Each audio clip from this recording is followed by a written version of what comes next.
Wakil Ketua 1 Bidang Keorganisasian MPC Pemuda Pancasila, Kota Administrasi Jakarta Selatan. Kepada yang terhormat Bapak Dendi Zauhari, kami silakan.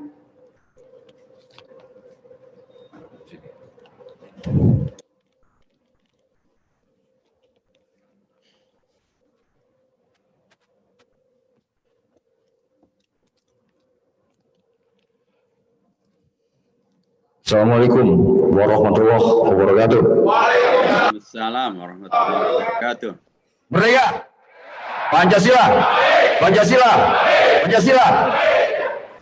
Alhamdulillah hari ini kita bisa berkumpul bersama dalam suasana yang begitu sangat damai, walaupun tadi hujan dan kita masih dilanda dengan COVID.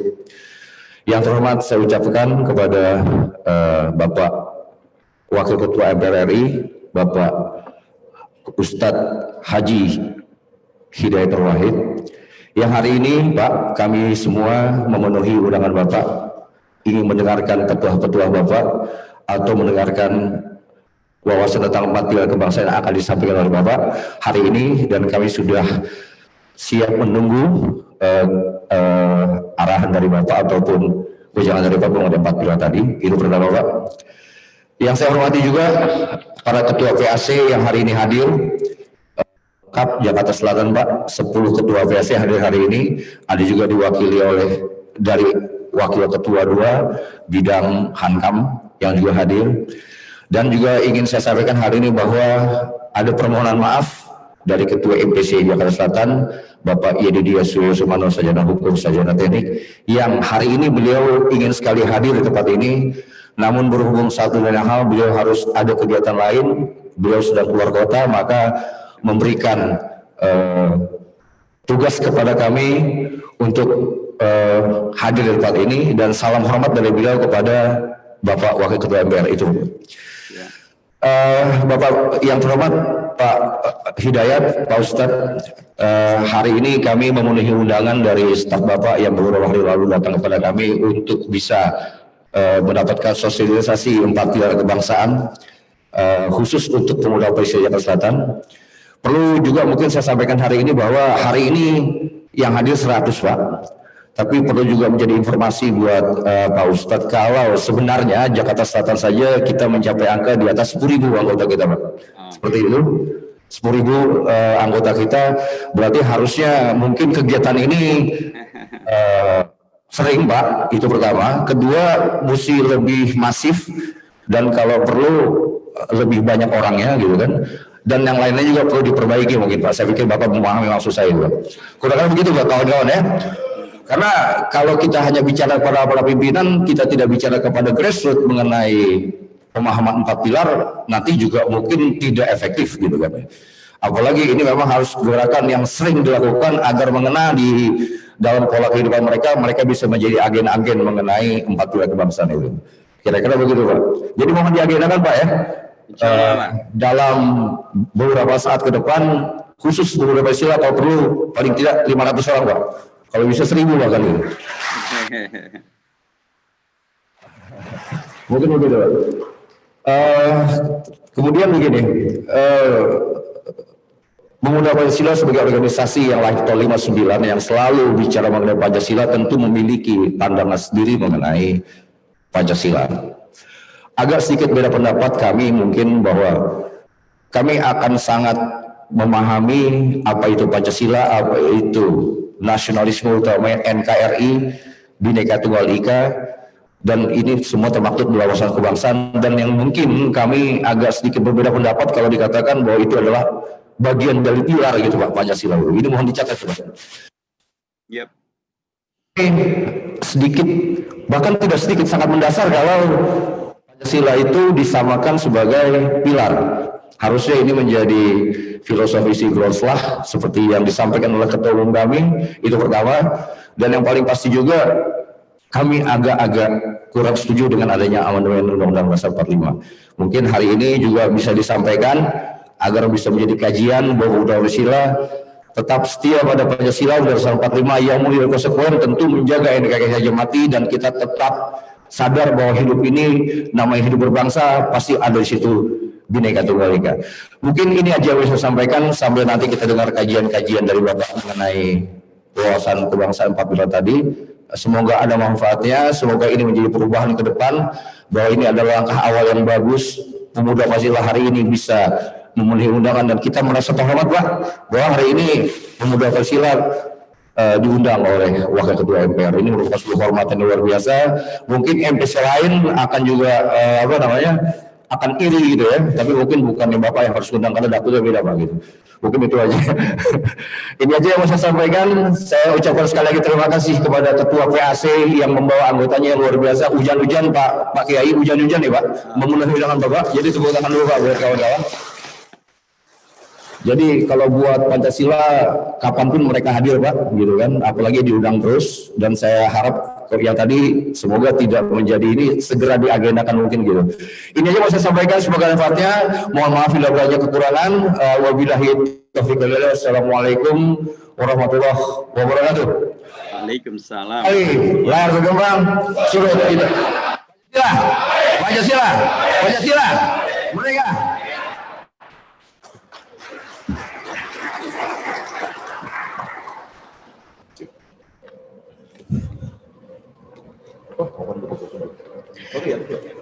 Terima kasih untuk Waka 1 bidang keorganisasian. Mungkin saya akan di tengah-tengah supaya pesertanya kelihatan oleh Bapak Dr. Haji HM Hidayat Nur Wahid. Maaf.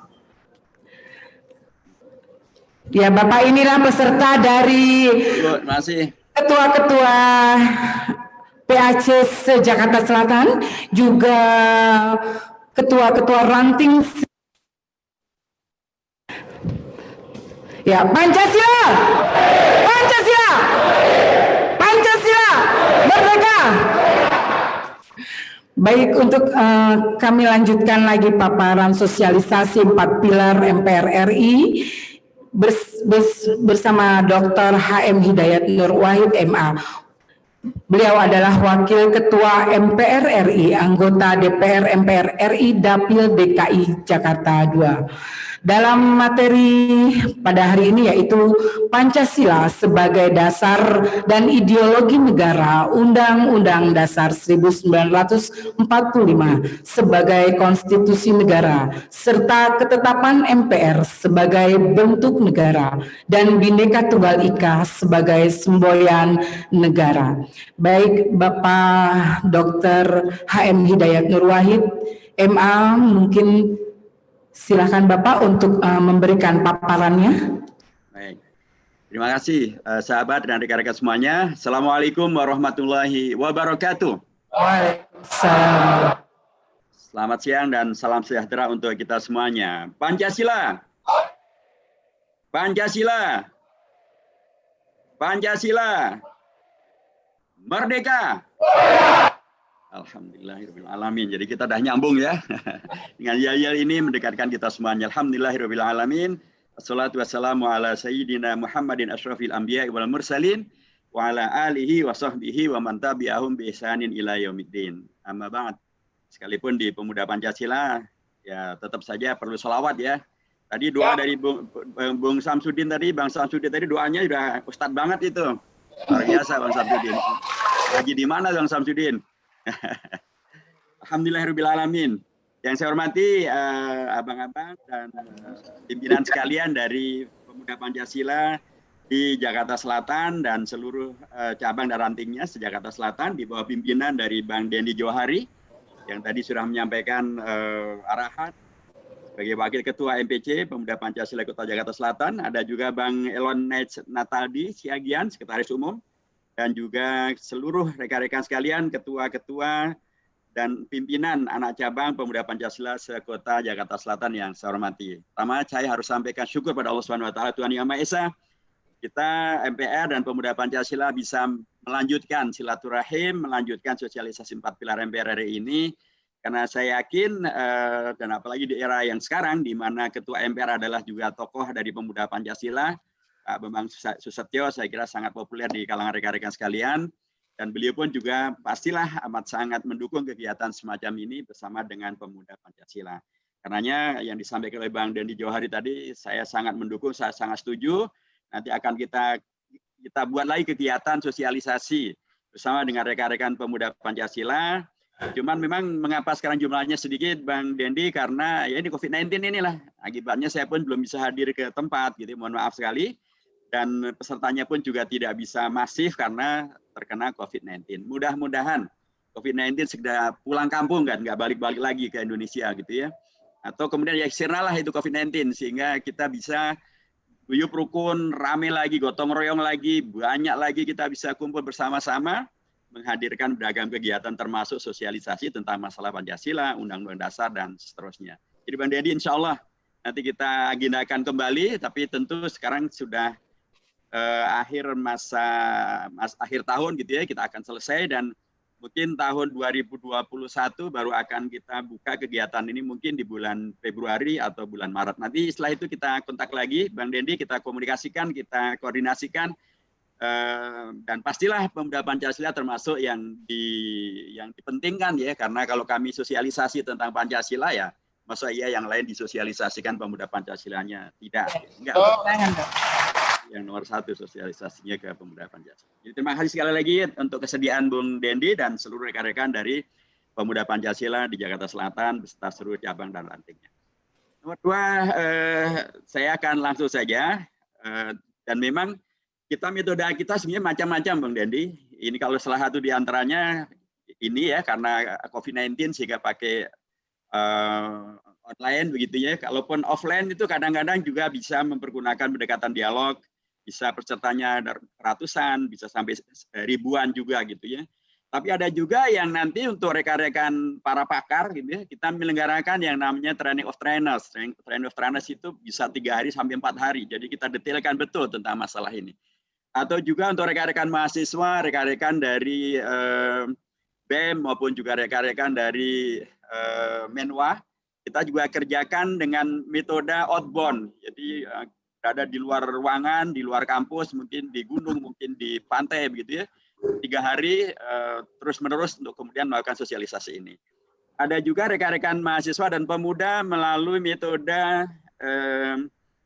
debat, ya, perdebatan. Ya, sosialisasi melalui debat gitu. Kita siapkan bahannya sehingga diperdebatkan sehingga semakin mendalam juga. Ada juga melalui lomba pidato, mempidatokan tema-tema tentang Pancasila sehingga itu meresap juga di hati mereka-mereka peserta dari sosialisasi melalui lomba pidato ini. Untuk anak-anak kita, anak-anak SMP, SMA, kita sosialisasi melalui metode cerdas cermat, Bang. Jadi dengan cerdas cermat itu anak-anak, Masya Allah, mereka satu sekolahan gitu, terlibat semuanya, guru-gurunya, pelajar-pelajarnya, dan mereka menghafalkan materi ini kayak mereka menghafalkan Al-Quran gitu ya. Begitu banyak yang mereka hafal dari A sampai Z-nya, dari alif sampai Ya-nya begitu. Padahal Undang-Undang Dasar kita tidak lagi sederhana, tapi mereka bisa hafal. Sehingga saya pernah secara seloroh menyampaikan kalau di pesantren ada istilah hafid Al-Quran, maka di negeri ini karena banyak yang hafal Undang-Undang Dasar, kita sebut sebagai hafid Undang-Undang Dasar. Jadi sebagai apresiasi kami kepada anak-anak muda, anak pelajar, yang bisa begitu luar biasa menguasai tentang Pancasila, Undang-Undang Dasar. Nah, kita berharap setelah itu kemudian mereka bisa melaksanakannya di tingkat lapangan. Sosialisasi ini juga sudah dilakukan dengan rekan-rekan dari beragam profesi ya, termasuk juga rekan-rekan ormas yang beragam-ragam, termasuk juga pengendara mobil, pengendara sepeda motor, motor besar, organisasi motor besar dan lain sebagainya, karena ya Pak Ketua kami adalah tokoh yang berada di balik kegiatan-kegiatan bermotor dan atau bermotor besar. Saya kira itu sebagai pembukaan dan saya akan lanjutkan. Terima kasih sekali lagi untuk kesempatan bersilaturahim ini. Dan kami sangat memahami Bung Dendi Johari apa yang tadi telah disampaikan gitu ya. Sikap itu adalah ya tentu boleh saja disampaikan. Tapi kalau kami boleh menyampaikan klarifikasi Bang Dendi, mungkin yang Anda sampaikan itu adalah kondisi di mana sosialisasi ini bernama sosialisasi 4 pilar kebangsaan. Itu ada pada era Pak Taufik Kemas almarhum. Ya. Dan itu kemudian memang ditolak, dikritisi, dan bahkan Mahkamah Konstitusi sudah melarang, tidak boleh bergunakan istilah sosialisasi 4 pilar kebangsaan, karena tadi menyamakan antara Undang-Undang Dasar, Pancasila dengan Undang-Undang Dasar, dengan Bhinneka Tunggal Ika, dengan Negara Kesatuan. Ya, itu tidak boleh. Karena kami juga tidak mempergunakan istilah itu. kami kemudian konsultasi kepada Mahkamah Konstitusi. Apa sebenarnya permasalahannya? Permasalahannya adalah ketika kemudian dengan istilah 4 pilar kebangsaan itu, maka Pancasila di downgrade. Jadi seolah-olah dia hanya pilar yang sama saja dengan Undang-Undang Dasar, apalagi sama dengan ayat dalam Undang-Undang Dasar seperti NKRI. Karenanya kita merubah tidak lagi menjadi 4 pilar kebangsaan, tapi 4 pilar MPR. Mohon dicatat 4 pilarnya bukan 4 pilar kebangsaan, 4 pilar MPR. 4 pilar MPR itu hanya judul. 4 pilar adalah judul yang isinya adalah satu Pancasila sebagai dasar dan ideologi negara. Clear, Pak. Karenanya di spanduk kan juga disebut Pancasila sebagai dasar dan ideologi negara. Jelas. Jadi nomor 2 disebutkan Undang-Undang Dasar Negara Republik Indonesia tahun 1945 sebagai konstitusi negara. Disosialisasikan juga TAP MPR, MPRS yang masih berlaku, termasuk TAP MPRS nomor 25 tahun 66 tentang PKI sebagai partai terlarang dan seterusnya. Yang ketiga adalah NKRI sebagai bentuk negara. Yang keempat, Bhinneka Tunggal Ika sebagai semboyan negara. Jadi clear. Kami MPR tidak mempergunakan istilah 4 pilar kebangsaan yang tadi memunculkan syubhat semacam itu. Kami memunculkan istilah yang lain yaitu 4 pilar MPR RI, itu sebagai judul kegiatan yang isinya adalah langsung dijelaskan. Pancasila itu adalah dasar dan ideologi negara. Jelas. Dan itu pasti berbeda dengan Undang-Undang Dasar sebagai konstitusi negara. Itu 2 hal yang berbeda.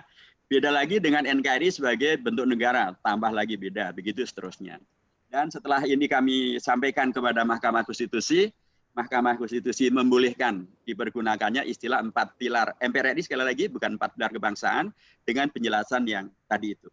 Jadi karenanya Bang Dendi clear bahwa kami tidak menyamaratakan antara Pancasila dengan Undang-Undang Dasar, dengan NKRI, dengan Bhinneka Tunggal Ika. Kami tidak mendowngrade, tapi kami membuat judul, ya, judul kegiatannya adalah 4 pilar MPR RI, tapi isinya adalah penegasan bahwa Pancasila sebagai ideologi dan dasar negara dan begitu seterusnya. Mudah-mudahan masalah ini sudah clear dan bisa kita pahami. Adapun tentang sikap tentang penolakan terhadap amandemen, ya sebagai warga negara tentu boleh saja bersikap demikian, tetapi saya harus sampaikan dalam konteks konstitusi kita, kita mengenal tentang adanya MPR sebagai lembaga tertinggi negara waktu itu, Undang-Undang Dasar 45 yang merupakan yang kemudian Bung Karno memutuskan pada tanggal 5 Juli tahun 59 membuat dekret, dan dekret itu adalah untuk kembali pada Undang-Undang Dasar. Maka Undang-Undang Dasar yang didekretkan oleh Bung Karno itu memberikan status bahwa MPR itu adalah lembaga tertinggi negara, pasal 1 ayat 2 Undang-Undang Dasar 45 sebelum perubahan. Dan Undang-Undang Dasar yang asli itu memberikan hak kepada MPR untuk melakukan perubahan terhadap Undang-Undang Dasar. Dan ketika Undang-Undang Dasar itu dirubah, di sana juga ada beragam fraksi, termasuk ada fraksi TNI dan Polri yang masih bergabung di dalam MPR RI. Dan kemudian mereka semuanya secara terbuka sesuai dengan kewenangan yang diberikan oleh Undang-Undang Dasar melakukan amandemen terhadap Undang-Undang Dasar. Nah mungkin yang kemudian kita juga masih belum sepakat adalah hasil daripada perubahan. Itu masih bisa diperdebatkan lagi, termasuk misalnya tentang syarat menjadi presiden di pasal 6 Undang-Undang Dasar, pasal 6 ayat 1. Memang di situ ada perubahan, karena perubahannya juga berjenjang. Dulu awal sekali Undang-Undang Dasar itu menyebut bahwa syarat presiden itu beragama Islam. Kemudian dirubah pada tanggal 18 Agustus, kata-kata Islam dicoret, sehingga tinggal hanya menjadi Indonesia asli saja. Dan kemudian itu pun hanya mengatur tentang presiden, tidak ada aturan terkait dengan wakil presiden. Kemudian pada amandemen ketiga pada tahun 2001 berarti, kemudian MPR sebagai lembaga tertinggi negara pada waktu itu yang diberikan yang oleh Undang-Undang Dasar yang didekretkan oleh Bung Karno, yang di situ ada juga fraksi TNI dan Polri, kemudian melakukan amandemen dan menghadirkan ketentuan yang baru dari pasal 6 ayat 1 dari Undang-Undang Dasar ini terkait dengan masalah syarat menjadi presiden Republik Indonesia, yang memang tidak menyebut Indonesia asli, tetapi menyebut beragam kriteria yang sangat mendasar gitu ya, dan itu bukan hanya mengatur tentang bukan hanya mengatur tentang presiden, tapi juga bahkan mengatur tentang wakil presiden. Itu bagian-bagian yang saya kira boleh saja nanti tetap diperdebatkan, karena pada hakikatnya Undang-Undang Dasar kita juga tetap membuka untuk dimungkinkan terjadinya perubahan kembali terhadap Undang-Undang Dasar di pasal 37 ayat 1, 2, 3, dan 4 itu ruang dibuka. Bang Denny silahkan, kalau mau mengusulkan perubahan kembali silahkan. Tapi di situ ada persyaratan yang harus dipenuhi karena kita bicara tentang undang-undang dasar, tentu nggak kalau kayak kita bikin karedok gitu ya, gampang banget kemudian siapapun bisa datang dan pergi dan berubah-ubah. Tentu ini undang-undang dasar, tentu hal yang sangat sakral dalam kehidupan berbangsa dan bernegara kita. Karenanya ada syaratnya. Syaratnya adalah pasal 37 ayat 1 menegaskan bahwa perubahan terhadap undang-undang dasar dapat diagendakan bila diusulkan oleh sekurang-kurangnya sepertiga anggota MPR. Jadi silahkan rekan-rekan dari Pemuda Pancasila kalau mau mengusulkan silahkan sampaikan pada kami di MPR. Kalau kemudian usulan itu disetujui oleh sekurang-kurangnya sepertiga anggota MPR, sekarang anggota MPR itu adalah 575 anggota DPR ditambah 136 anggota DPD, berarti 711 anggota MPR. Sepertiganya berarti 235 atau 235 anggota MPR. Silahkan, kalau itu nanti akan diusulkan, silahkan, terbuka semuanya. Dan kemudian penting usulan itu disampaikan secara tertulis sehingga ada pertanggungjawaban yang betul-betul lebih terukur. Disampaikan mengapa dilakukan perubahan, apa alasannya, pasal yang mana yang akan dirubah, kemudian redaksional baru yang akan disampaikan seperti apa, silakan.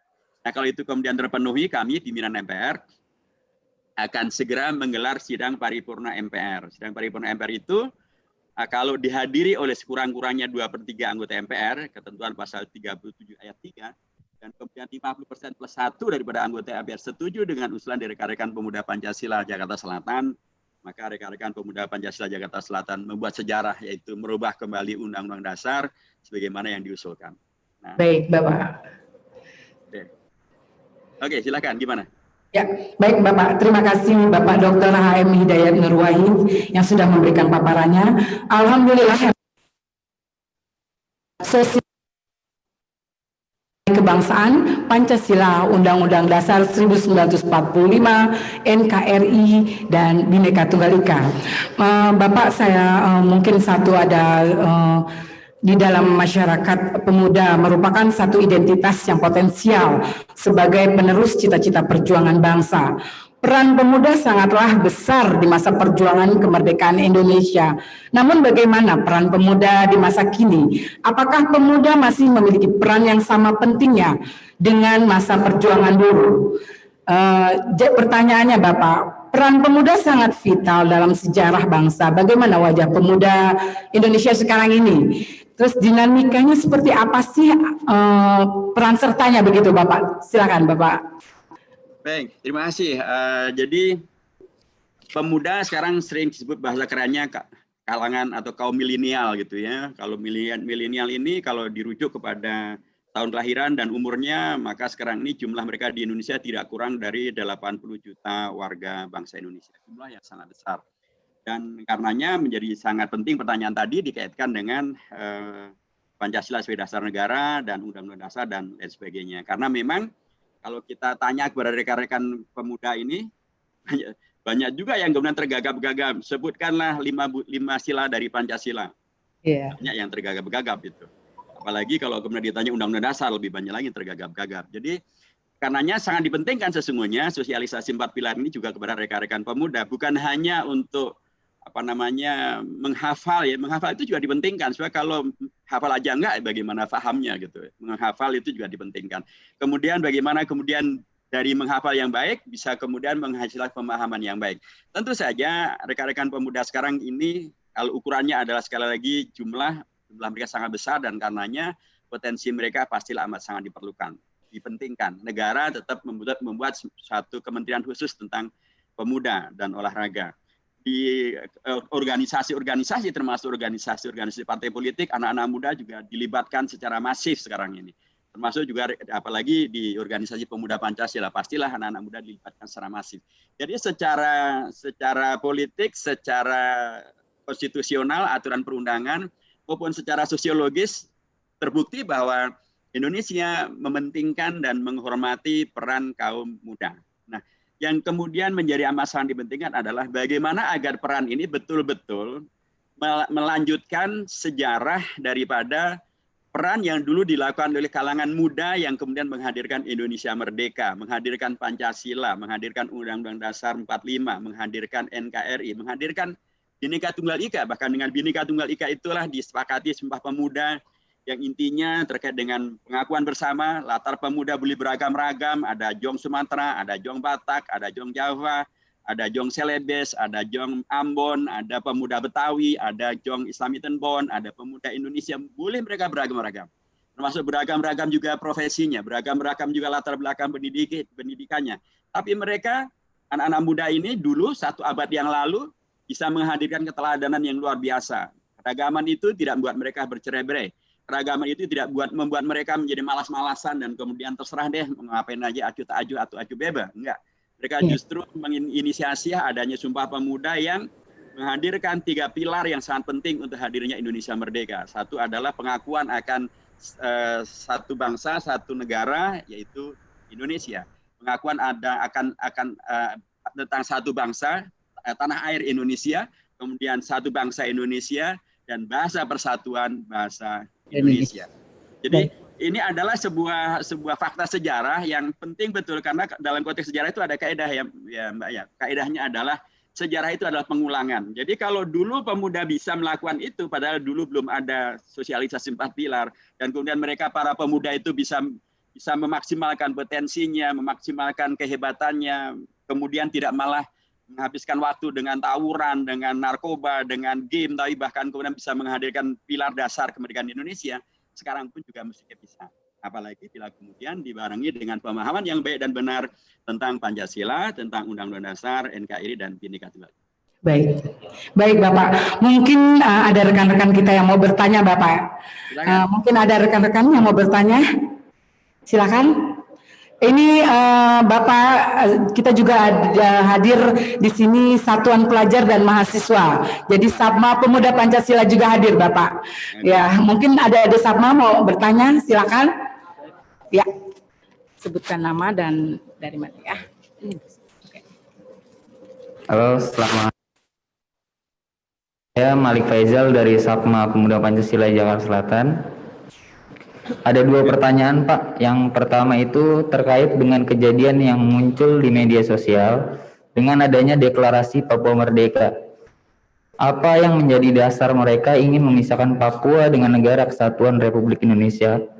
Apa karena pemahaman ideologi Pancasila sebagai ideologi negara kita tidak tersampaikan kepada mereka warga Papua? Atau memang adanya kepentingan elit global yang ingin memisahkan Papua dengan negara Indonesia yang kita tahu bahwa banyak kekayaan alam yang ada di tanah Papua? Dan apa yang sudah dilakukan oleh DPR terkait hal ini? Yang kedua, negara Indonesia punya ciri khas karena landasan untuk hukum yang menentukan undang-undang tersebut apakah adil atau tidak bermakna, tapi sayangnya praktek di lapangan saat ini hukum yang diterapkan di Indonesia seperti pisau tajam ke bawah, tumpul ke atas. Yang kita lihat, tahu pencurian sendal dikenakan sanksi begitu berat, sedangkan koruptor dikenakan sanksi ringan. Apa yang menjadi dasar permasalahan hukum di negara kita ini saat ini tidak adil, Pak? Mungkin itu aja pertanyaannya. Terima kasih. Oke. Tepuk tangan untuk Aden Sabma. Silakan Bapak. Baik, terima kasih, Bung. Pertanyaan tadi ya luar biasa pertanyaannya, 2 pertanyaan tapi ini pertanyaan yang berat-berat ini, siang-siang udah pertanyaannya berat ya. Baik, tentang Papua dan deklarasi Papua Merdeka, kenapa bisa begitu? Apa mereka nggak paham tentang Pancasila atau ada konstelasi global di mana kemudian ada pihak yang ingin melemahkan Indonesia, memecah belah Indonesia dan lain sebagainya. Baik, pertama karena saya bukan anggota UPM-nya, tentu saya tidak bisa bicara mereka, dan karenanya saya tidak tahu persis gitu ya. Apa sih sesungguhnya yang melatari mereka? Itu mestinya mereka sendiri yang menjawab gitu ya. Tapi kalau mereka menjawab, biasanya yang sudah muncul di media massa jawaban mereka adalah karena mereka pertama merasa bahwa dulu referendum itu tidak sah gitu, dan kemudian karenanya mereka menuntut untuk kembali kepada Papua yang merdeka dan atau dibuat referendum yang baru. Itu biasanya mereka katakan demikian. Nomor 2, biasanya yang mereka katakan juga tadi asas ketidakadilan yang mereka rasakan yang semestinya mereka mendapatkan keadilan itu, tapi mereka tidak merasakan. Itu biasanya mereka lakukan.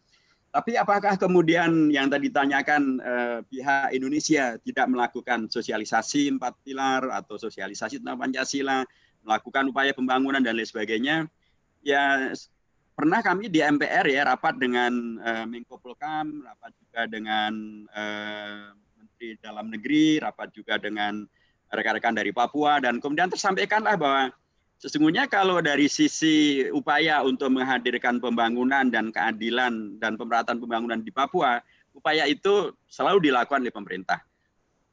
Bahwa kemudian terjadi kondisi yang kemudian belum terjadi pemerataan, kemudian terjadi beragam hal yang masih mengecewakan, ya ini memang tanggung jawab yang tidak pernah berhenti yang harus terus selalu dilakukan oleh pemerintah. Dalam konteks ini adalah ya presiden, para menterinya, dan gubernur, dan bupati, dan wali kotanya. Mereka yang harus terus melakukan program untuk menghadirkan realisasi daripada alinea keempat pembuatan Undang-Undang Dasar, yaitu untuk memajukan kesejahteraan umum untuk seluruh penduduk Indonesia, termasuk di dalamnya adalah Papua tentu saja, atau realisasi daripada sila kelima daripada Pancasila, yaitu keadilan sosial bagi seluruh rakyat Indonesia. Seluruh Indonesia tentu diantaranya adalah bangsa warga Papua. Dan apa yang dilakukan DPR, dan tentu DPR akan selalu melakukan ada apa yang dikatakan sebagai melakukan kontrol terhadap kebijakan pemerintah, apakah sudah benar atau tidak benar, sudah merata atau tidak merata, kemudian juga terlibat dalam membuat budget anggaran untuk kemudian bisa Papua mendapatkan anggaran dengan otonomi khususnya itu, untuk mendapatkan anggaran yang memadai untuk membangun Papua. Juga DPR punya peran untuk melakukan kritik atau pengawasan, ya kontrol terhadap bila terjadi penyimpangan-penyimpangan. Sebenarnya peran-peran itu dilakukan di Komisi 2 di DPR RI, tetapi tentu saja sekali lagi masalah di lapangan memang tidak sesederhana yang dibayangkan. Tapi saya sepakat bahwa seharusnya memang pemerintah lebih fokus lagi untuk di satu pihak mengevaluasi perjalanan program otonomi khusus yang anggarannya sangat besar, tapi kok sepertinya hasilnya tidak sebesar anggaran yang sudah digelontorkan pemerintah. Nomor 2 juga kita tahu bahwa sebagian daripada pejabat di Papua juga terkena KPK karena kasus korupsi. Kita tidak berharap bahwa itu menjadi tradisi yang kemudian akan memakan habis otonomi khusus untuk Papua. Kita berharap otonomi khusus masih sebagian besarnya adalah, atau seluruhnya bahkan adalah untuk pembangunan Papua. Dengan cara itu maka kewajiban negara sudah dilaksanakan. Sekalipun sekali lagi realisasi di lapangan memang tetap harus selalu diawasi. Tapi apakah kemudian ada faktor eksternal, dalam konteks ini kekuatan global yang ingin kemudian macam-macam agendanya. Bisa jadi agendanya adalah seolah-olah ingin memajukan Papua, mendirikan Papua. Tapi yang jelas dengan cara itu akan menghadirkan pertama melemahkan Indonesia. Ya, karena kalau kemudian Papua lepas, sangat mungkin itu akan mengilhami daerah-daerah yang lain juga untuk bisa lepas. Karena ibarat Indonesia ini ada satu tasbih begitu ya. Kalau satu biji tasbih itu lepas, yang lainnya kemudian juga akan bisa jadi lepas. Nah kalau itu kemudian terjadi, itu akan sangat berdampak sangat buruk. Selain mengkhianati perjuangan Bapak bangsa, mengkhianati warisan Bung Karno, mengkhianati prinsip daripada Pancasila, sila ketiganya adalah persatuan Indonesia. Persatuan Indonesia tentu ada dari Sabang sampai Merauke. Ya, ini karenanya kita harus mencegah. Nomor 2 juga sangat mungkin agendanya adalah memang upaya untuk dalam tanda kutip ya mengacaukan kawasan di sini. Ya banyak pihak tidak suka kalau Indonesia ini aman dan damai. Gitu ya. Karena kalau Indonesia aman dan damai, Indonesia bisa maju, Papua bisa maju. Ya. Tapi dengan cara itu Indonesia tidak bisa didikte, tidak bisa menjadi sekedar konsumen saja, tidak sekedar menjadi pasar bagi produk-produk asing. Indonesia kemudian kalau aman dan damai, pariwisatanya tidak maju, dan itu kalau pariwisata Indonesia maju akan membahayakan kepentingan negara-negara yang lain yang menjual pariwisata. Jadi banyak pihak yang iri kepada Indonesia ini, dan karenanya melakukan beragam hal untuk mengacaukan Indonesia. Salah satu di antaranya bisa jadi adalah agenda tentang masalah Papua Merdeka itu. Karena kita tahu bahwa Beni Wenda pun kan ternyata kan ditolak oleh OPM. OPM mengatakan tidak mengakui Beni Wenda itu karena Beni Wenda dianggap sebagai anteknya Barat begitu. Jadi itulah bagian-bagian dari yang menurut saya penting untuk membuat kesadaran kita semuanya untuk bagaimana kita berkontribusi untuk mengokohkan persatuan Indonesia, termasuk mengingatkan agar betul Papua mendapatkan perhatian, tapi Papua yang mendapatkan perhatian agar betul-betul menjadi bagian dari Indonesia yang dikuatkan. Itu demikian. Yang kedua tentang masalah hukum yang tadi disampaikan ibarat pisau ya, tajamnya ke bawah, tapi tubuh ke atas. Ya, itu yang dirasakan oleh saya juga, oleh banyak sekali warga bangsa Indonesia. Dan kalau Anda menjadi follower saya di Twitter, saya hampir tiap hari nge-tweet tentang hal ini. Kemarin saja ada 2 tweet saya tentang masalah ini.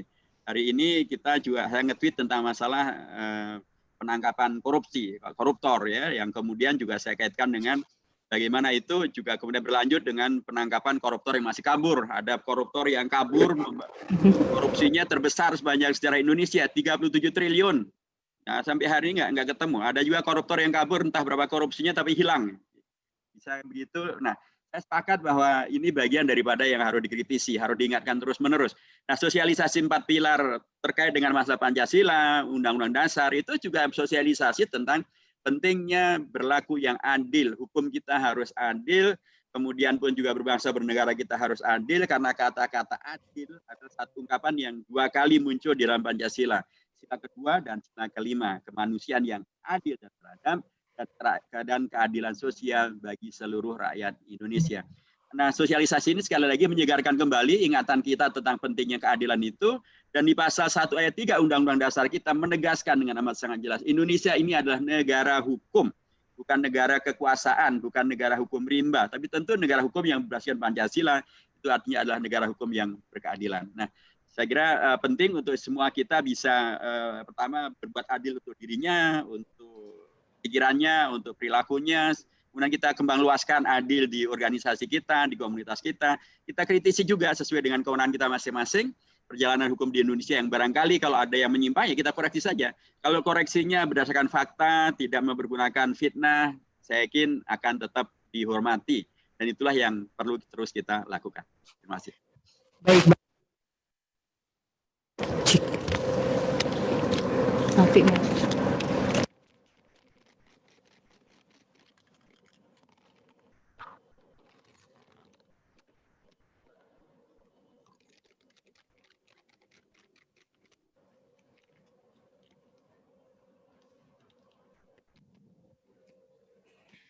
Baik Bapak, terima kasih Pak Kiai. Mungkin ada satu pertanyaan lagi ya dari Ketua PAC Jagakarsa, Bapak Samsudin.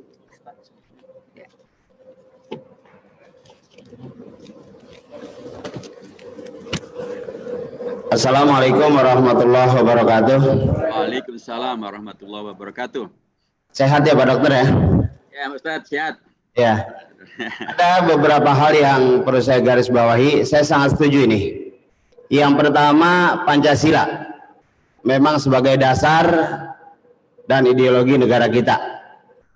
Karena promosinya ini luar biasa. Bukan hanya sebagai orang Islam pada saat itu, ada juga orang Nasrani dan lain sebagainya. Ada satu pertanyaan yang saya akan lontarkan kepada Pak Dr. Hidayat Nur Wahid. Yang pertama, akhir-akhir ini, bukan akhir, sebelumnya pernah haluan ideologi Pancasila lalu diganti menjadi PIP. Apa tanggapan Pak Dokter dalam hal ini? Saya terus terang sebagai pemuda Pancasila ada di garda paling depan untuk mempertahankan negara kesatuan Republik Indonesia. Karena Pancasila sebagai dasar itu adalah merupakan yang harus kita pertahankan betul-betul. Jadi apa tanggapan dari Pak Dokter yang pernah muncul adanya gagasan HIP menjadi PIP, dan terus terang pada saat itu juga pemuda Pancasila mau turun di jalan untuk menolak itu, tapi alhamdulillah nggak jadi. Yang kedua, Undang-Undang Dasar Negara Republik Indonesia ada berbagai macam bab, pasal dan lain sebagainya. Lalu ada amandemen. Amandemen artinya perubahan Pak Dokter. Kalau memang menurut saya itu udah bagus, bab demi bab, pasal demi bab, pasal demi pasal, kenapa mesti diamandemen lagi? Kan gitu. Ya, itu yang jadi pertanyaan saya. Yang selanjutnya, NKRI terus terang bagi pemuda Pancasila udah harga mati. Ya, tidak ada lagi negara di dalam negara. Yang terakhir, pemuda Pancasila terus terang sudah menganut yang namanya Bhinneka Tunggal Ika Pak Dokter. Karena di pemuda Pancasila ada orang Batak, ada orang Jawa, ada orang Betawi. Jadi artinya kita sudah betul-betul menganut Bhinneka Tunggal Ika. Jadi kita berharap kita semua bersatu. Tidak ada lagi pemuda Ambon, pemuda yang selebes dan sebagainya. Yang terakhir Pak Dokter, kita juga sering melihat adanya gambar. Karena kita sudah tahu bahwa TAP MPRS ya tahun 1966 melarang adanya ajaran komunis di negara Republik Indonesia ini.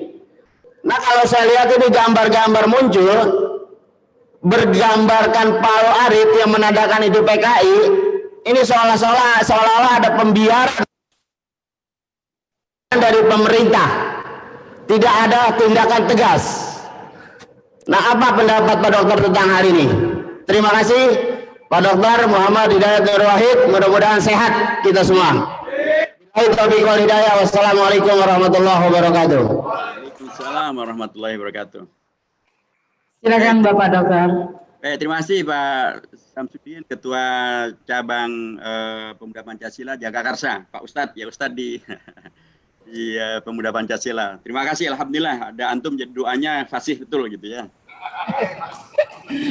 Baik, tentang RUU HIP, kalau Pak Samsudin cukup aktif ya waktu itu mengikuti pemberitaan media ya, termasuk apalagi media sosial, maka saya berkali-kali dan sangat terbuka menolak RUU HIP. Dan itu juga kemudian menjadi sikap dari fraksi saya di DPR RI. Kita menolak RUU HIP karena pertama konsistensi terhadap Pancasila itu sendiri. Ya, nanti kalau di pasal pembukaan itu ada disebutkan Pancasila yang itu bisa difahami Pancasila yang final Pancasila 18 Agustus. Tapi nanti di nomor-nomor berikutnya sudah berubah tuh. Tidak lagi sesuai dengan Pancasila 18 Agustus. Hanya ketuhanan saja atau kemudian bahkan kadang-kadang ketuhanannya pun disebut dengan penyebutan yang lain. Itu tidak sesuai dengan Pancasila yang final yang kita sepakati. Dan terutama adanya di pasal 7 yang kemudian menyebut tentang masih dimungkinkannya Pancasila diperas menjadi Trisila. Kalau Pancasila diperas menjadi Trisila, maka posisi ketuhanan itu ada di sila yang ketiga. Itu pun ketuhanan yang berkebudayaan. Apalagi bisa diperas lagi menjadi satu sila yang namanya gotong royong. Kalau gotong royong nggak ada lagi ketuhanan. Makanya kami menolak dengan tegas juga karena Bung Karno sebagai yang menggali Pancasila dan yang mempidatokan Pancasila pertama kalinya pada tanggal 1 Juni tahun 1945, waktu itu ketika beliau pidato, beliau masih sebagai anggota BPUPK. Jadi beliau menyampaikan pendapat, sekalipun ada pendapat yang paling akhir. Tapi waktu itu belum ada kesepakatan. Jadi dasar negara kita itu yang mana? Belum ada kesepakatan. Sampailah kemudian dibentuk panitia kecil untuk merumuskan. Jadi dasar negara yang akan kita pakai untuk Indonesia merdeka itu apa? Semula dibentuklah yang namanya Panitia 8. Tapi Bung Karno melihat Panitia 8 ini tidak adil. Karena perwakilan umat Islam hanya 2 dari 8. Padahal umat Islam adalah mayoritas, karenanya dia ubah jadi panitia 9. Panitia 9 itu komposisinya menjadi berimbang. Dari kalangan nasionalis non-agama atau tidak mewakili agama ada 4 orang. Ada Bung Karno, ada Bung Hatta, Mr. Muhammad Yamin, ada Mr. Ahmad Subarjo. 4 dari kalangan agama Muslim, yaitu 2 dari Ormas Islam, 1 dari NU Kiai Haji Wahid Hasyim, 1 dari Muhammadiyah Kiai Haji Kahar Mudzakkir, 2 dari Partai Islam, yaitu Partai Syarikat Islam dan Partai Penyadar, yaitu Haji Agus Salim dan Haji Abi Kusno Cokrosioso.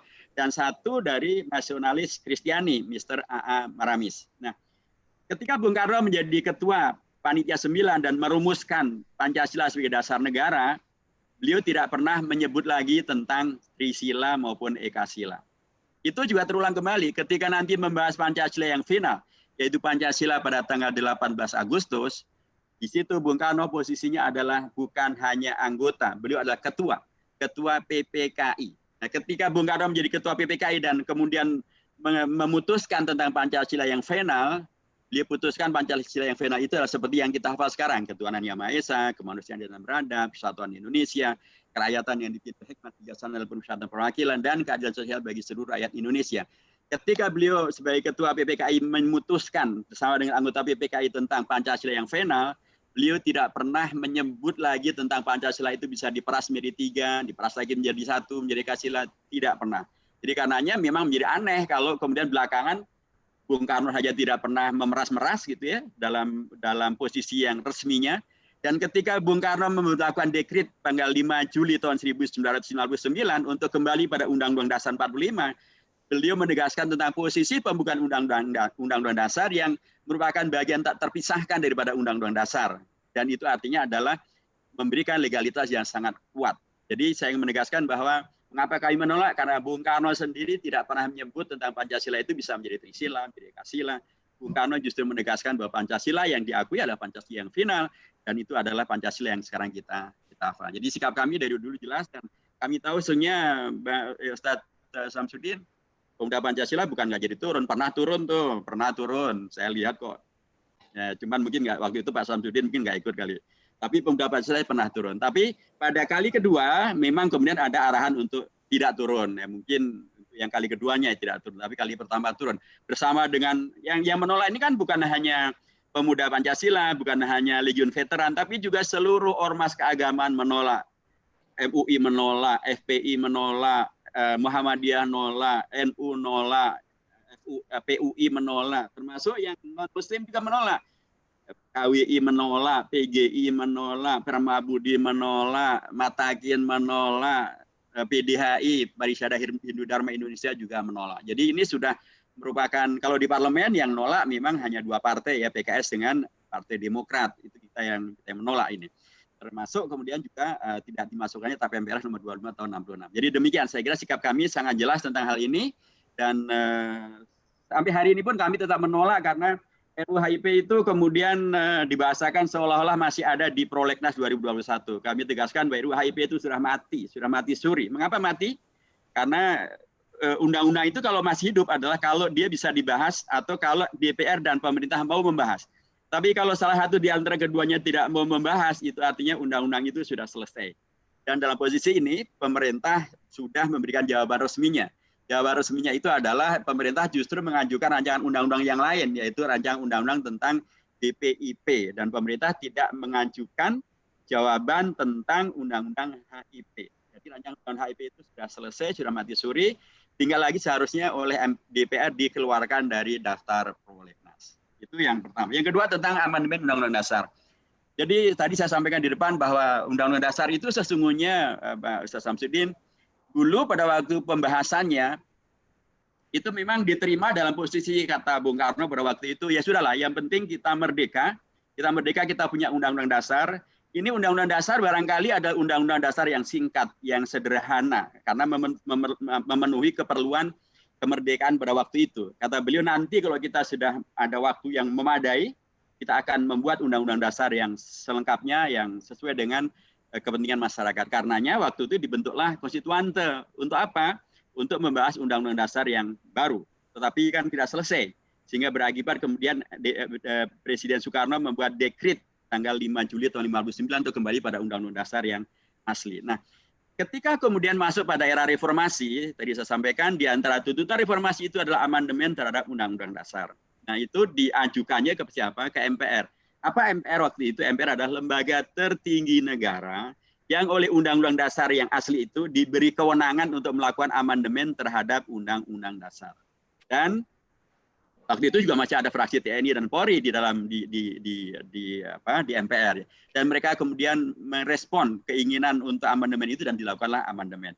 Jadi babnya adalah tentang baik atau tidak, lengkap atau tidak, ini adalah bagian daripada yang terus bisa diperdebatkan. Tetapi dari sisi konstitusionalisme kegiatan, maka kegiatan itu adalah konstitusional karena dilakukan oleh lembaga konstitusional MPR, lembaga tertinggi negara yang memang diberikan kewenangan untuk melakukan hal itu. Bahwa kemudian ada hasilnya yang kita masih nggak setuju berdebatkan, itu monggo saja. Itu tetap diperbolehkan untuk diperdebatkan karena demikianlah demokrasi.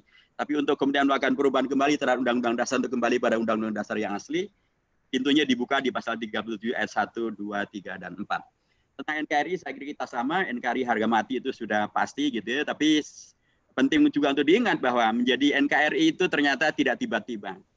Ya, supaya kita mempunyai pemahaman yang utuh, supaya kita betul-betul kalau teriaknya NKRI ya betul-betul paham juga sejarah tentang bagaimana Indonesia menjadi NKRI. Mungkin akan panjang lagi ya. Terakhir sekali mungkin ya terkait dengan masalah PKI gitu ya, dan ada lambang gambar atau lambang palu arit dan lain sebagainya di mana-mana. Ya saya sepakat bahwa harusnya itu ditindak secara tegas oleh pemerintah karena itu adalah simbol-simbol tentang sesuatu yang dilarang oleh undang-undang tentang KUHP juga melarang, tapi MPR juga melarang, undang-undang tentang pertahanan keamanan negara juga melarang, undang-undang tentang ormas juga melarang. Memang harusnya itu dilakukan penolakan. Tapi menurut saya sebaiknya biarlah yang melakukan penolakan hukuman adalah polisi dan atau lembaga hukum yang lain.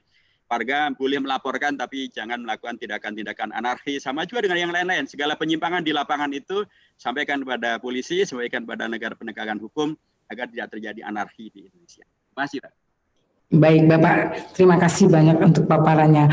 Baik, untuk mungkin ada satu baik yang di belakang. Maju, Pak.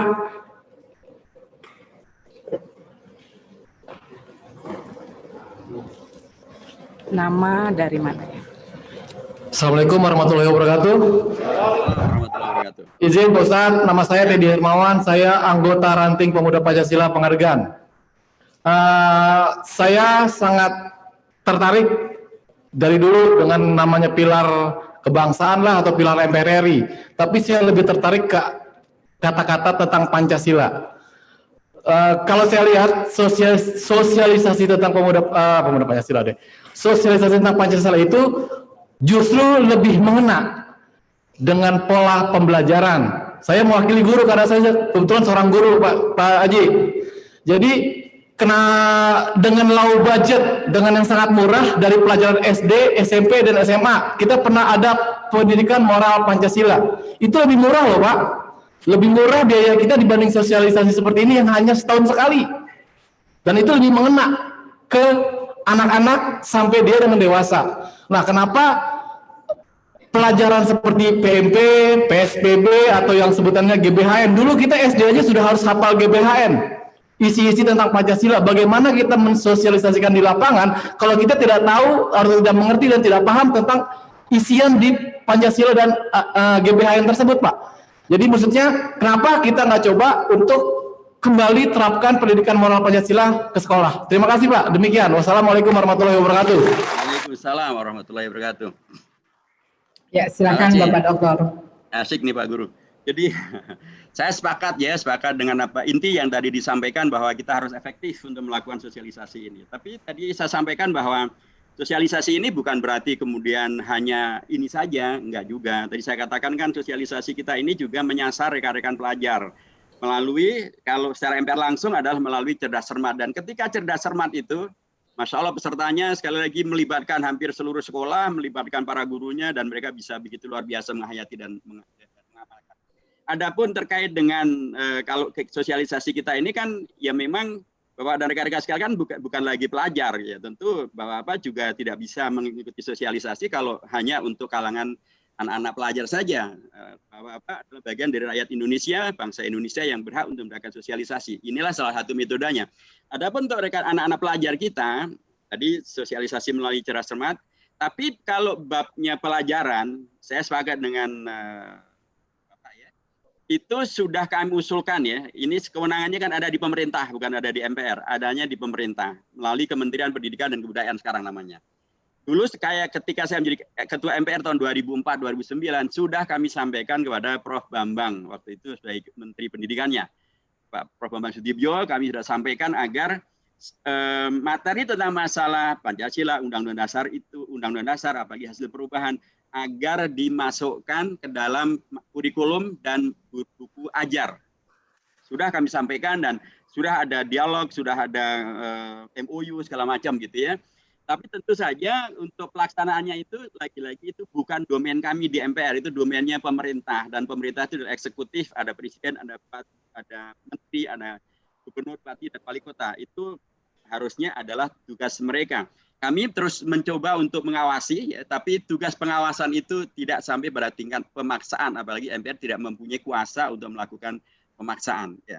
Jadi itu satu. Nomor dua, ketika kemudian kami ada di era yang kemarin zaman Pak Zulkifli Hasan maupun yang sekarang pun zaman Pak Zulkifli Hasan ya, karena yang sekarang belum dilakukan. Pada zaman Pak Zulkifli Hasan kita sudah rapat ya bersama dengan Menteri Agama, Menteri Pendidikan, Menteri Luar Negeri, Menteri Dalam Negeri, bagaimana agar mata pelajaran atau sosialisasi ini bisa efektif sampai kepada rakyat peserta didik, termasuk diantaranya yang ada dalam negeri maupun yang ada di luar negeri, melalui mekanisme pembelajaran termasuk bahkan ujian negara. Itulah yang kami usulkan dan kami sampaikan agar ditindaklanjuti oleh pihak kementerian. Tapi rupanya mengikuti apa yang, karena orientasi belakangnya malah semakin dipersedikit gitu ya, mata pelajaran tentang sejarah dikurangi, mata pelajaran tentang agama juga dikurangi, dan itu kemudian menghadirkan banyak masalah. Jadi ini memang bagian-bagian yang selalu penting untuk kita evaluasi, tapi kunci dari pertanyaan itu saya tangkap untuk nanti ini diusulkan agar dihidupkan kembali ya mata pelajaran tentang PMP maupun juga PSBB atau sejenisnya untuk kemudian agar masalah Pancasila dan Undang-Undang Dasar ini akan lebih efektif diterima oleh peserta didik dari tingkat SD, SMP dan SMA. Nanti insya Allah dalam rapat pimpinan MPR yang akan datang atau bila ada rapat MPR terdekat saya akan kembali sampaikan usulan dari Pemuda Pancasila di Jakarta Selatan. Terima kasih, Pak. Ya, baik Bapak Dokter, sudah baik. Baik Bapak Dokter, mungkin ini satu sedikit masukannya itu pemuda adalah aktor utama Pak, terutama di Indonesia ini. Pemuda adalah baris terdepan, garda terdepan dalam reformasi, dalam koreksi penyelenggaraan negara.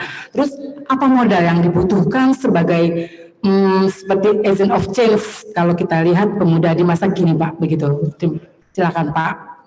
Baik, kalau saya sekali lagi kalau mengkaitkan dengan kegiatan kita pada siang hari ini, maka di antara bekal yang diperlukan adalah pemahaman kalangan muda itu dengan tadi tentang masalah Pancasila, Undang-Undang Dasar, dan lain sebagainya. Sebab kalau kemudian kita tidak punya pemahaman yang baik dan utuh tentang Pancasila kita, Undang-Undang Dasar, NKRI, dan Bhinneka Tunggal Ika, kalau di pesantren itu ada ungkapan, al-hukmu ala syai'i far'un an tasawwuri. Kita bisa membuat aksi yang baik dan benar kalau persepsinya juga baik dan benar. Nah, kalau pemuda akan beraksi, berperan serta, berkontribusi menjadi agent of change, tapi kemudian yang ada di benak dia bukan Pancasila, bukan Undang-Undang Dasar, bukan NKRI, yang ada di benak dia malah misalnya malah liberalisme, kemudian kapitalisme, kemudian ekstremisme atau terorisme atau komunisme, ya kacau dong. Jadi karenanya bekal pertama adalah yang harus dimiliki oleh anak-anak muda supaya berperan dengan baik dan benar di bumi Indonesia adalah pemahaman yang baik dan benar tentang Pancasila, Undang-Undang Dasar, NKRI, dan Bhinneka Tunggal Ika. Itu satu. Nomor dua, tentu sebagaimana yang dicontohkan oleh para founding fathers, tentu saja bukan berarti kalau kita berorientasi kepada Pancasila, Undang-Undang Dasar, dan sebagainya itu, kemudian kita menjadi anti kemajuan, anti teknologi, anti keterbukaan. Enggak. Karena justru para founding fathers itu memberikan kepada kita keteladanan bagaimana menjadi manusia yang sangat unggul. Bayangkan pada zaman itu saja, mereka sudah belajarnya, ada yang belajar di Belanda sehingga mendapatkan gelar Master in the Rechten, sarjana hukum, ada yang belajar di Belanda sampai menjadi ahli ekonomi, menjadi dokter Andes seperti Dr. Andes Muhammad Hatta, ada yang zaman itu sudah menjadi insinyur, Bung Karno ya, di ITB sekarang kita. Zaman itu ada yang sudah belajar sampai ke Al-Azhar di Mesir, Kiai Haji Karmu Zakir, dan beliau menjadi salah satu daripada panitia 9. Zaman itu sudah ada seorang Haji Agus Salim yang otodidak tapi menguasai bahasa asing lebih daripada 6-7 bahasa asing. Banyak di antara pemuda kita sudah tamat S1, S2, bahasa yang dikuasai adalah bahasa Betawi, bahasa Sunda, bahasa Jawa, bahasa Indonesia. Gitu. Beliau waktu itu, jadi justru kalau kita kembali kepada aktor-aktor bapak bangsa dan ibu bangsa, harusnya kemudian pemuda sekarang malu gitu ya. Pemuda sekarang harus lebih giat lagi. Supaya dengan cara itu maka kita bisa mengisi globalisasi, mengalahkan globalisasi, berperan serta menghadirkan peran Indonesia di tingkat global yang berkeunggulan ketika kita mempunyai tadi intelektualisme yang unggul termasuk penguasaan bahasa asing yang bagus. Nah, dengan cara itulah maka kita akan mengokoh kuatkan Pancasila kita di tengah percaturan global. Bukankah dulu Bung Karno di sidang PBB, sidang umum PBB tahun 62 bahkan menawarkan Pancasila sebagai ideologi global. Nah, bagaimana itu akan bisa ditawarkan lagi kalau pemuda-pemuda sekarang pertama Pancasilanya tidak nyambung, NKRI-nya tidak nyambung, tapi setelah itu pun juga intelektualismenya rendah, wawasannya juga rendah, kemudian pun juga bahasa asingnya juga tidak dikuasai, teknologi juga tidak dikuasai, cuman pinternya hanya untuk main game misalnya. Nah, gimana mau melanjutkan? Jadi justru berkaca kepada para bapak bangsa hebat-hebat itu, generasi muda sekarang harus menyiapkan diri menjadi tidak kalah atau paling tidak menyamai deh dengan mereka-mereka yang begitu luar biasa, ya sarjananya bukan sekedar lulus gitu, tapi sarjananya betul-betul berkualitas mereka-mereka itu. Itu yang harus menjadi rujukan pemuda kita kalau ingin berperan lebih kokoh dan kuat dan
iya Pak, silakan Pak, lanjutkan.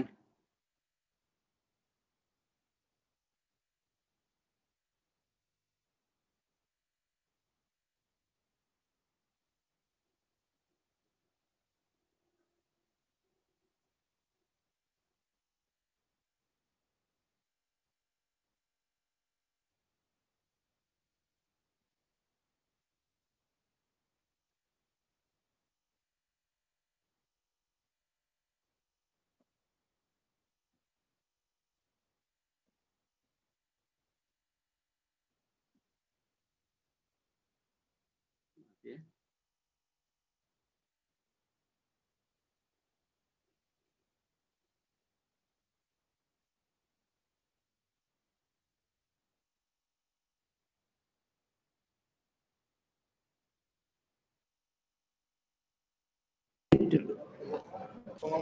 Ya, Ya, sudah Bapak siap. Baik, ada satu pertanyaan lagi Pak ya. Ya silakan. Oke.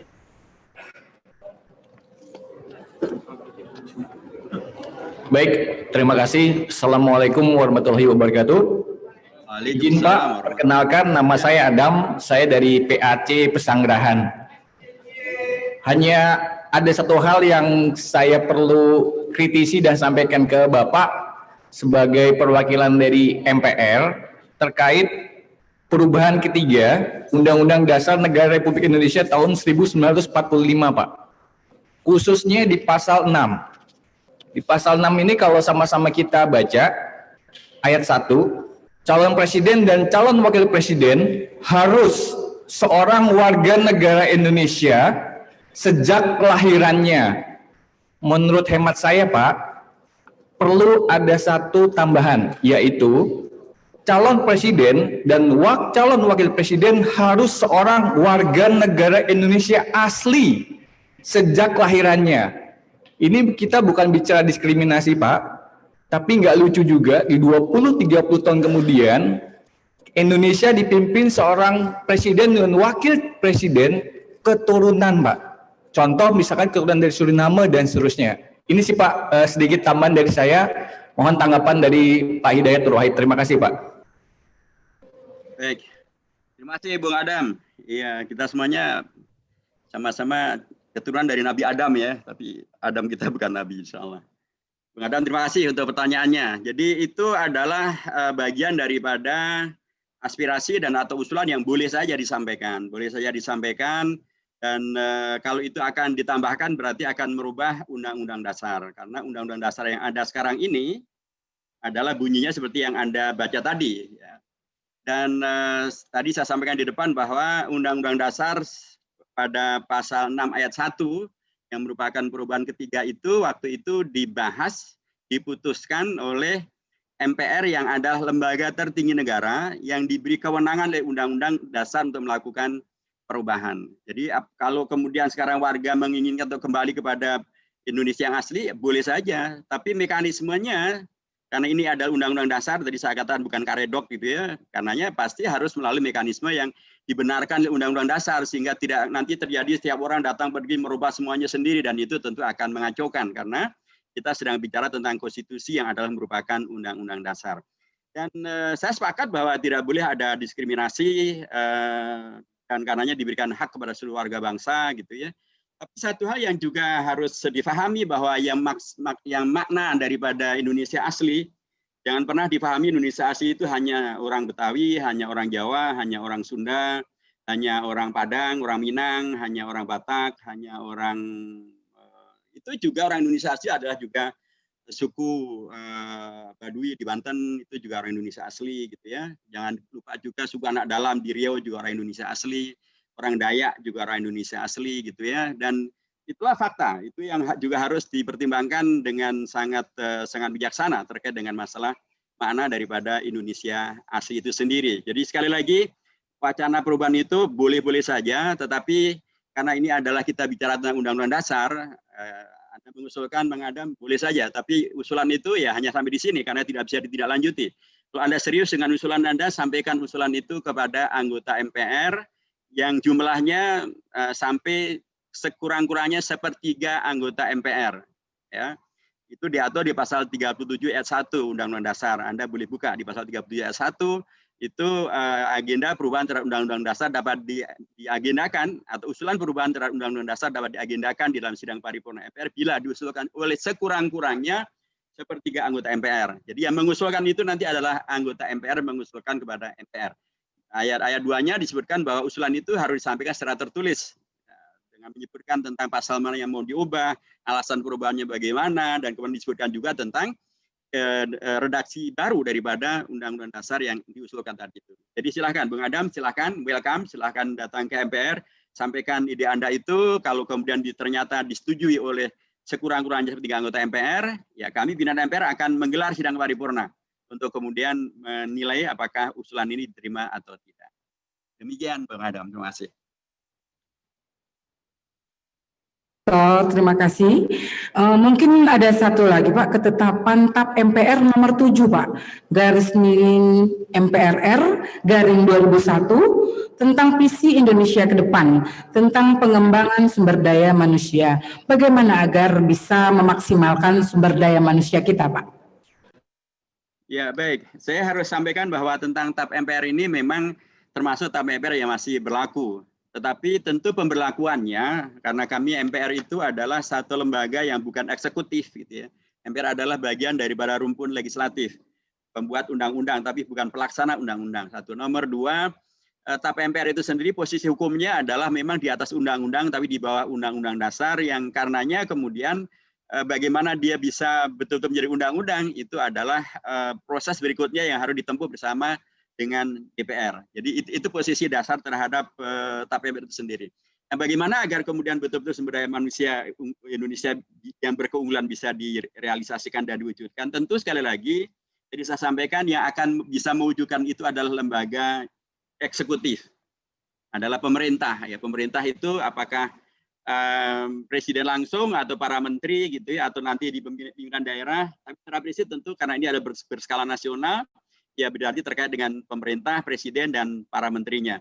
Tentu kami penting untuk MPR penting untuk mengkomunikasikan tentang masih berlakunya TAP MPR ini kepada pihak pemerintah, kepada pihak kementerian, terutama kementerian yang terkait, baik itu di Kementerian Pendidikan dan Kebudayaan, Kementerian Agama, Kementerian Pemuda dan Olahraga, maupun juga Menpan RB. Saya kira di kementerian-kementerian itulah beragam hal ini bisa disampaikan untuk bisa mereka tindak lanjuti, karena sekali lagi untuk menindaklanjuti dan menyiapkan dan lain sebagainya memerlukan eksekusi, memerlukan kekuatan eksekutif, dan itu adanya di lembaga eksekutif di pemerintah.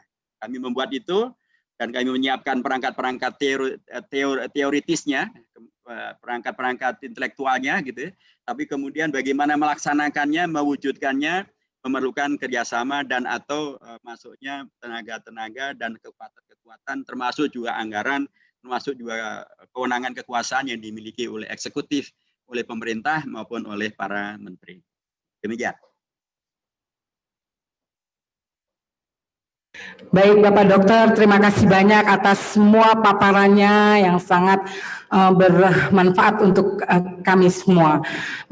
Untuk rangkuman semuanya, yaitu kegiatan sosialisasi 4 pilar kebangsaan dinilai penting karena MPR menilai masih banyak penyelenggara negara dan kelompok masyarakat yang belum memahami dan mengikuti tentang nilai-nilai yang terkandung di dalamnya.